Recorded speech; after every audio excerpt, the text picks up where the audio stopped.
Hey guys, Mash here. In this video, I'm going to be telling you how you can get full Necron as fast as possible. Whether you're an archer, berserker, healer, or you just want to have a good damage set outside of dungeons, this is the video for you. The Necron set is definitely one of the best sets in the game. It provides a lot of effective HP and it provides the most damage in the game. So if you are running a Baby Yeti, this is going to be very good for effective HP as well as for damage. But before I get into the video, please consider subscribing if you do end up enjoying the video or you want to stay up to date with all the Skyblock videos I make. Maybe this video will give you motivation to play more Skyblock, or maybe you'll just watch it for fun. Whatever it is, please consider subscribing.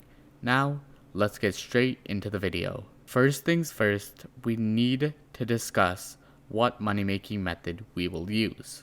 But before we do that, we need to create an assumption of what people who want to get Necron are in, and what armor sets they are using, and where they are in the game. I am going to be assuming that the people who take this video seriously, and most of the people who really want to get Necron, are going to be in 3/4 Shadow Assassin with either a zombie soldier chestplate or a zombie knight chestplate. I personally think this is a pretty fair judgment because when I started going for my Necron set, I did the same thing. I was at around Shadow Assassin, actually exactly 3/4 Shadow Assassin, and I just really wanted Necron because I want to become a better archer.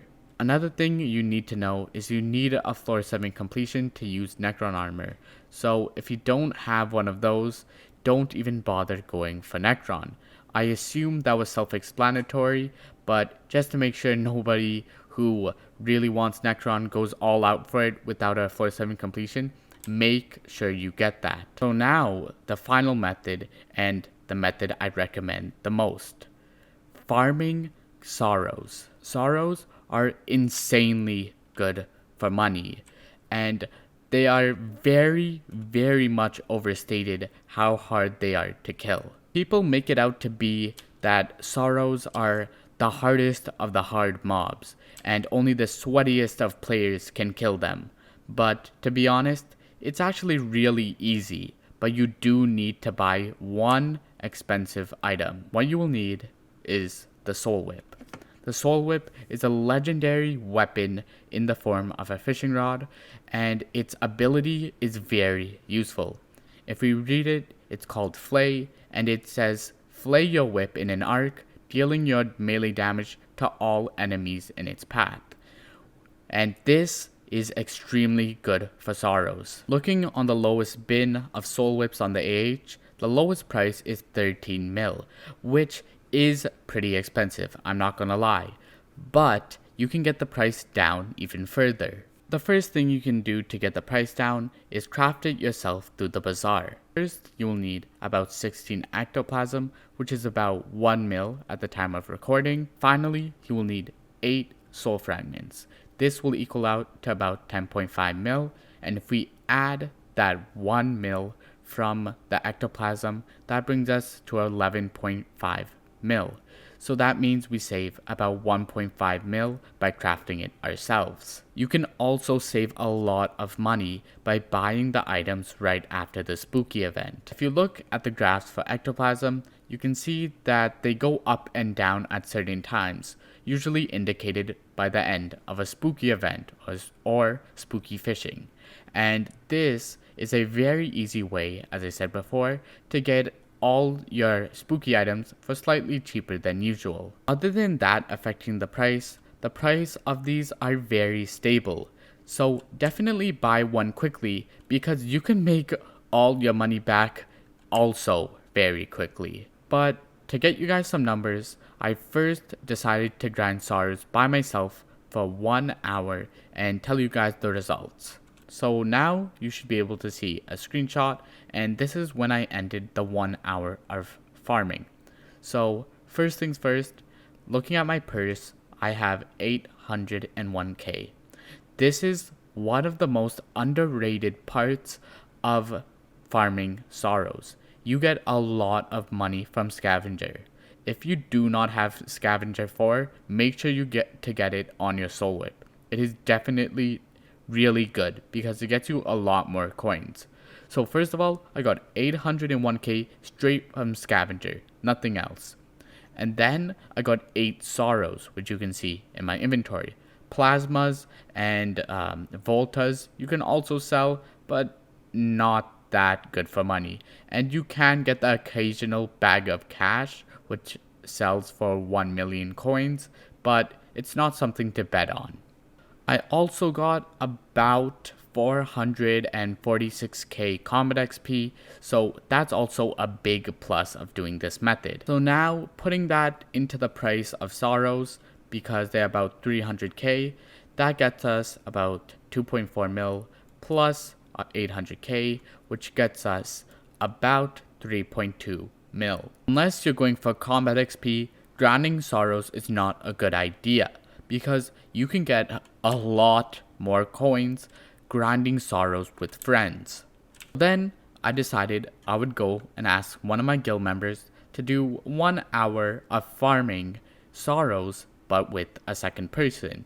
It doesn't matter if it's 3, but just remember, the more people you have, the less combat XP you will get, because the other people will be killing sorrows faster. Also, one of the reasons it's so much better is because of the loot share mechanic. And this basically means that whenever one of your friends might kill a sorrow and they get a drop, you would get the drop as well. It's not guaranteed, but there is a pretty high chance. First things first, let's look at the purse. That rhymes, whatever. I got 2 million coins, but I actually had about 1.7 million coins before I started this, so I actually got a lot less coins in my purse. I got about 350k-ish from the actual scavenger, and that's because the people I was grinding with got a lot more of the kills, and one of the guys has a 50 skill average and stuff, so he was sweaty, and he was using superior because it gives a lot more magic find, so he ended up getting a lot more kills, and he wasn't using a wolf pet like me, so that's why I didn't get as much scavenger, but I made it up in the sorrows. So I asked him how many sorrows he got, and he got 25, and I got 22, and by splitting that, I basically get 23 and he gets 24 because I took the lower half. Then with that about 350 or around that 300k, I decided to buy another sorrow, and I made myself a sorrow chestplate. Now looking at AH, you can see that a sorrow chestplate sells for 7.25 mil. This is kind of funny because the guy selling it is my guild member who I was just doing the grinding with. So it kind of goes to show that we did both get a chestplate, and I'm not lying about it. So I'm not gonna lie to you, I was using NECRON when grinding that. Well, 3/4 NECRON and a tarantula helmet because it lets me deal more damage.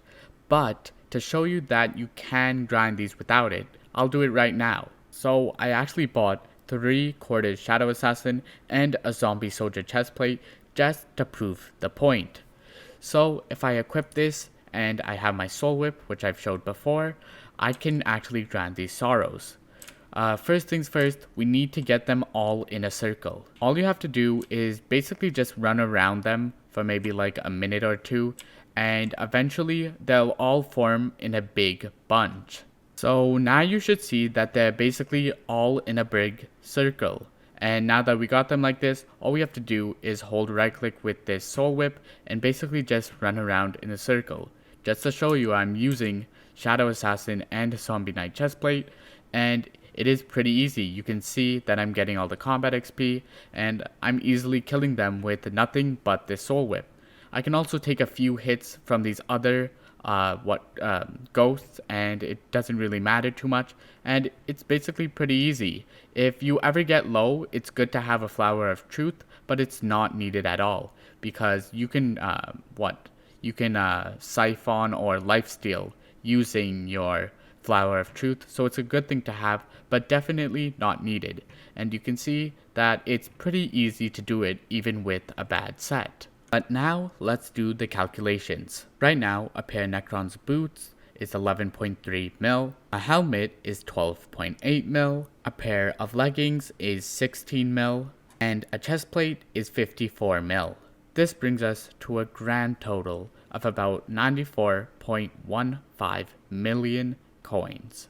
We divide this by the 7.2 mil an hour that I got when grinding with my friend doing Sorrows. This takes us to about 13 hours of grinding. You could reduce this time by flipping some of the money in the meantime, so maybe when you're grinding the Sorrows, take some of your money and start buying, let's say, enchanted baked potatoes, and just do a quick flip, and that can help bring down the time significantly. So, assuming you are able to do some decent flips, and you can bring down the time from 13 hours to about 12 hours, how do you allocate this time? This is a matter of personal preference and kind of your schedule and what you're able to do, because everyone is different. For me, I was usually not able to play on the weekdays and I could only play on the weekends. And that's kind of still the same for me. And especially with studies and everyone doing school from online, you guys might be able to play a little bit more. But if you still only play on the weekends, make sure to allocate your time. Starting on Friday, if you grind for 4 hours each day, so Friday 4 hours, Saturday 4 hours, and Sunday 4 hours, you should be able to get yourself a full Necron set. But that's all I've got for the video. Thank you guys for watching. Make sure to buy your soul whip, and I'll see you in the next video. Bye!